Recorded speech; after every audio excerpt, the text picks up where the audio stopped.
warahmatullahi wabarakatuh. Halo semuanya, perkenalkan saya Salma, mahasiswa Teknik Matematika. Pada kesempatan kali ini, saya akan menjelaskan tentang apa itu trigonometri. Jadi, kita mulai dari pengertian dasar dulu tentang trigonometri. Jadi, trigonometri itu cabang matematika yang membahas hubungan antara sudut dan sisi pada segitiga, khususnya segitiga sisi. Jadi, intinya trigonometri dipakai untuk membandingkan panjang sisi segitiga berdasarkan besar sudutnya.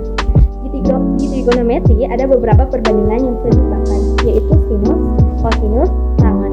Dan ada kebalikan dari ketiga titik tersebut. Pertama, kebalikan dari sinus disebut kosekon, dan kebalikan dari kosinus disebut sekon, dan kebalikan dari tangen disebut kotangen. Dari perbandingan trigonometri tersebut, kita misalkan sisi depannya itu B, sisi sampingnya itu A, dan sisi miringnya itu C. Nah, jadi sisi miring itu juga biasanya disebut dengan hipotenusa ya, teman-teman. Jadi di sini kalau misalnya sisinya adalah B per C, yaitu sisi depan dibagi sisi miring, dan cosnya itu adalah A per C, yaitu sisi samping dibagi sisi miring. Dan ada tangen, yaitu sisi B per A, yaitu sisi depan dibagi sisi samping.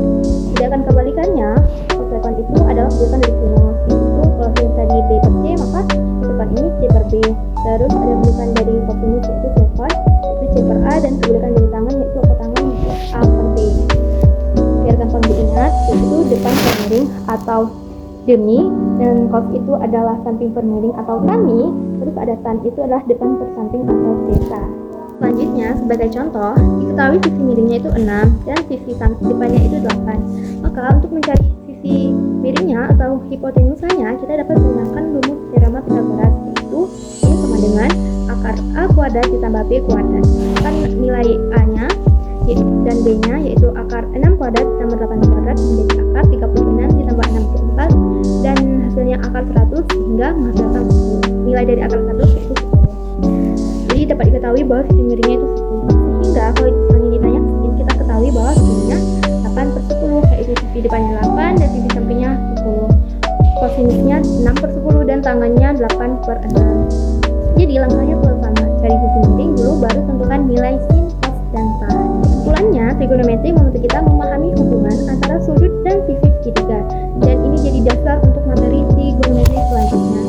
Assalamualaikum warahmatullahi wabarakatuh. Saya Dwi Fitri Aulia. Kita kembali lagi bertemu untuk membahas materi baru, yaitu trigonometri.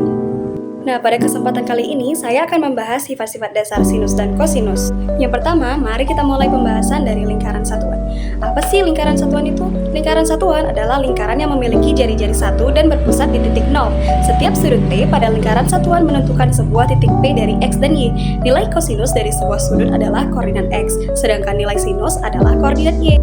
Nah, terdapat pula nilai maksimum dan minimum. Karena jari-jari lingkaran satuan adalah 1, maka nilai sinus dan kosinus selalu berada di antara minus 1 dan 1. Dengan kata lain, nilai sinus dan kosinus tidak akan pernah lebih besar dari 1 dan tidak akan pernah kecil lebih dari minus 1. Kemudian, terdapat pula fungsi genap dan ganjil. Kita harus tahu bahwa sinus merupakan fungsi ganjil, sehingga rumus sin minus T sama dengan minus sin T. Sedangkan kosinus merupakan fungsi genap, sehingga berlakulah rumus cos minus T sama dengan cos T. Hal ini terjadi karena titik dengan sudut T dan minus T saling simetris terhadap sumbu X. Selanjutnya, mari kita bahas periode sinus dan kosinus. Sinus dan kosinus memiliki periode sebesar 2pi. Artinya, nilai sinus dan kosinus akan kembali sama setelah sudut bertambah satu putaran penuh. Hal ini ditunjukkan oleh rumus sin T tambah 2pi sama dengan sin T dan cos T ditambah 2pi sama dengan cos T. Nah, untuk kesimetrisan terhadap garis Y sama dengan X, sudut T dan pi per 2 dikurang T memiliki titik simetris terhadap garis Y sama dengan X. Oleh karena itu, berlakulah hubungan sin pi per 2 dikurang T sama dengan cos T, dan cos pi per 2 dikurang T sama dengan sin T. Kemudian terdapat pula identitas Pythagoras. Ini merupakan salah satu yang sangat penting dalam trigonometri, yaitu sin kuadrat T ditambah cos kuadrat T sama dengan 1. Identitas tersebut sangat berlaku untuk semua sudut dan berasal dari teorema Pythagoras pada lingkaran satuan. Dan yang terakhir, seperti yang ditunjukkan pada gambar, ini merupakan tabel sinus dan kosinus, yaitu sudut istimewa. Tabel tersebut berisi nilai sinus dan kosinus untuk sudut-sudut tertentu yang sering dipakai dalam trigonometri. Sudut-sudut itulah yang dikatakan sebagai sudut istimewa. Dan tabel ini sangat mempermudah kita untuk menghitung nilai sin dan cos tanpa kalkulator loh. Dengan begitu, dapat mempermudah kita untuk menyelesaikan soal-soal trigonometri. Jadi, jangan lupa untuk dihafal ya. Baik, saya Nurul Mulita dari jurusan Matematika. Di sini kita akan membahas grafik trigonometri, yaitu ada beberapa poin-poinnya. Yang pertama, rentang nilai. Kedua, grafik berosilasi naik turun antara nilai -1 hingga 1. Yang kedua, bersifat periodik. Pola pada kedua grafik tersebut berulang secara terus-menerus. Setiap selang 2π artinya grafik akan terlihat sama di interval 0,2π, 2π,4π, dan seterusnya. Yang ketiga, sifat simetri. Grafik Y sama dengan sin T simetris terhadap titik asal 0,0. Jika grafik diputar 180 derajat sekitar titik 0,0, grafik akan tetap sama. Grafik Y sama dengan cos T simetris terhadap sumbu Y, terhadap sumbu min Y. Yang keempat, hubungan antar kedua grafik. Bentuk grafik Y sama dengan sin T sangat mirip dengan grafik Y sama dengan cos T, seolah-olah grafik kosinus digeser ke kanan sejauh π/2 satuan untuk menjadi grafik sinus. Jadi, secara visual, gambar tersebut kemungkinan besar menampilkan dua gelombang, yang halus dan kotinus, di mana gelombang sinus dimulai dari titik 0,0, sedangkan gelombang kosinus dimulai dari titik 0,1. Grafik ini adalah representasi visual dari fungsi-fungsi periodik, khususnya pada grafik sinus Y sama dengan sin X dan kosinus Y sama dengan cos X. Keduanya membentuk kurva bergelombang yang berulang atau disebut juga periodik. Meskipun bentuknya sangat mirip, terdapat perbedaan fundamental, terutama pada titik awal gelombang. Secara visual, gelombang sinus dimulai dari 0,0, sedangkan gelombang kosinus dimulai dari 0,1. Selanjutnya kita akan mempelajari 4 fungsi trigonometri lainnya. Yang pertama ada tangen. Biasa didefinisikan sebagai perbandingan sin T per cos T. Yang kedua, cos tangen adalah cos T per sin T. Selanjutnya, secant adalah kebalikan dari kosinus, yaitu 1 per cos T. Dan selanjutnya, konsekant adalah kebalikan dari sinus, yaitu 1 per sin T. Halo semuanya, pertama kita akan mengubah 240 derajat menjadi radian.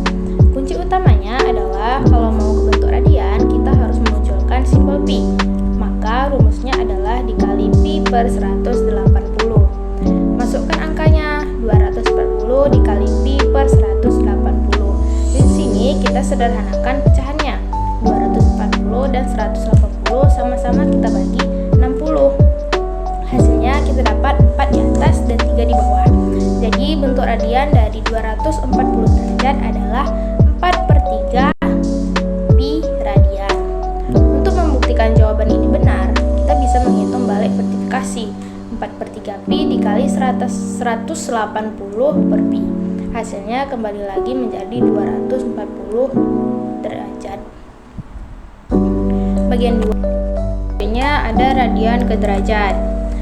Kita balik mengubah radian ke derajat. Contohnya 7pi per 6. Karena kita mau ke derajat, tujuannya adalah menghilangkan simbol pi-nya. Maka pengalinya dibalik, yaitu dikali 180 per pi. Lihat di sini simbol pi di atas dan di bawah bisa kita coret. Habis. Lalu 180 dibagi 6, hasilnya 30. Tinggal kita kalikan sisa angkanya. 7 dikali 30 hasil akhirnya adalah 210 derajat. Jadi kita harus ingat kalau mau jadi radian, pi harus ada di atas pembilang. Kalau mau jadi derajat, pi harus ada di bawah penyebut supaya bisa dicoret. Baik, pada slide ini kita akan membahas kesamaan-kesamaan penting dalam trigonometri. Kesamaan ini sering digunakan untuk menyederhanakan rumus dan mempermudah perhitungan soal. Yang pertama, kesamaan ganjil genap. Kesamaan ganjil genap menjelaskan sifat fungsi trigonometri jika sudutnya bernilai negatif. Sin termasuk fungsi ganjil sehingga sin min x hasilnya negatif dari sin x. Cos termasuk fungsi genap, jadi cos min x nilainya tetap sama. Sedangkan tan mengikuti sifat sin, yaitu tan min x sama dengan min tan x. Yang kedua, kesamaan kofungsi. Kesamaan kofungsi menunjukkan hubungan antara sudut yang paling berpasangan, yaitu sudut x dan 90 derajat dikurang x. Contohnya sin dari 90 derajat kurang x sama dengan cos x dan sebaliknya. Begitu juga tan dan cot yang saling berpasangan.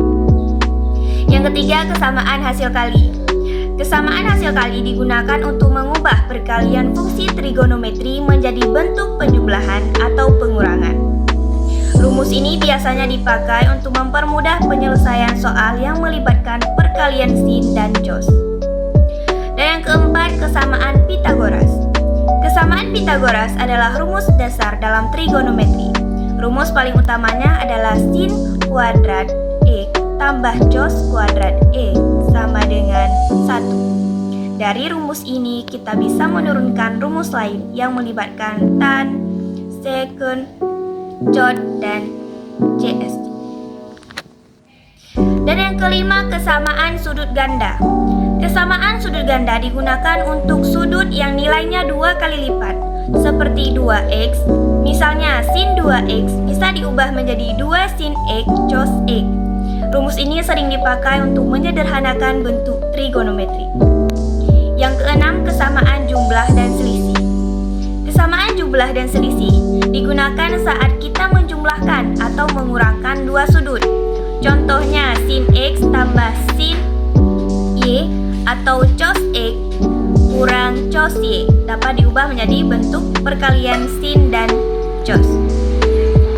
Yang ketujuh, kesamaan penambahan. Kesamaan penambahan menjelaskan nilai trigonometri dari sudut yang dijumlahkan, seperti sin x tambah y atau cos x tambah y. Rumus ini sangat sering digunakan dalam pembuktian identitas trigonometri. Dan yang ke-8, kesamaan setengah sudut. Kesamaan setengah sudut digunakan untuk sudut setengah dari sudut ganda. Rumus ini biasanya dipakai untuk mencari nilai sin dan cos dari sudut tertentu dengan cara yang lebih sederhana. Jadi, kesamaan-kesamaan penting ini sangat membantu dalam menyelesaikan soal trigonometri, baik untuk menyederhanakan rumus maupun mencari nilai suatu sudut.